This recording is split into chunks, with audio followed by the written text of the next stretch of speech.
Տարեվերջին կառավարությունը խստացրել է զորակոչիկների հիվանդությունների ցանկը։ Կան հիվանդություններ, որոնց դեպքում նախկինում ազատվում կամ տարկետում էին ստանում, այժմ ոչ։ Փորձ է արվում ուղղակի հնարավորինս ավելի շատ զորակոչել զինվորական ծառայության համար։ Ինչու է կառավարությունը որոշել բանակ զորակոչել նախկինում նույն հիվանդությամբ կամ ազատվող կամ տարկետում ստացող երիտասարդներին, եթե դեռ մեկ ամիս առաջ հայտարարում էր, անցում է կատարում պրոֆեսիոնալ բանակի, կես տարով կրճատում է ծառայության ժամկետը եւ չունի համալրման խնդիր։ Բանակի հարցերով զբաղվող իրավապաշտպան Նազելի Մովսեսյանին անհանգստացրել են այս փոփոխությունները, որոնք գործադիրն ընդունեց դեկտեմբերի վերջին կառավարության նիստում։ Վահանաձև գեղձի հատվածում ագրած թվաքանակի ավելացում, արյան մասով նշած թվաքանակի ավելացում ու դրա մասին նշեցի իրականում հենց այս փոփոխությունը, թվաքանակի ավելացմանը միտված փոփոխություն է, որը ակնհայտ նշվել է որոշման հիմնավորման այդ ամեն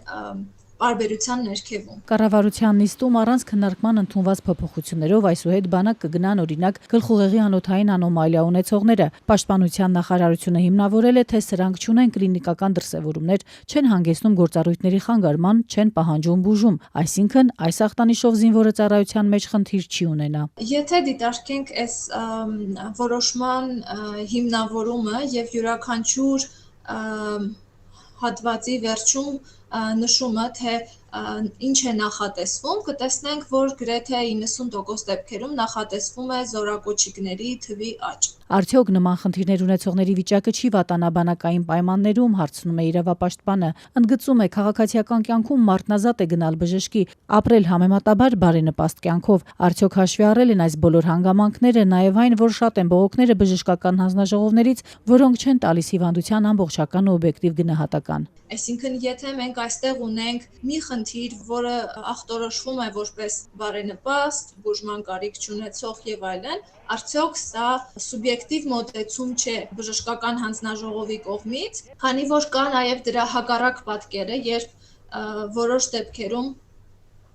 զորակոչիկները սեփական միջոցներով հետազոտություններ անցնելով կարողանում են ապացուցել, որ խնդիրը իրականում շատ ավելի խորն է, քան ներկայացված է զորակոչային փաստաթղթերում։ Ի տարբերություն իրավապաշտպանների, պաշտպանության նախարարն այս փոփոխությունը դրական է որակում։ Սուրեն Պապիկյանը վերջին ասուլիսում հպարտությամբ էր նշում, 2023 թվականի համեմատ 2025 թվականին ունեցել են զորակոչի 19% աճ։ Բացատրեց, այս հաջողության պատճառներից մեկն էլ հիվանդությունների ցանկի խստացումն է։ Սա մեր փոփոխությունների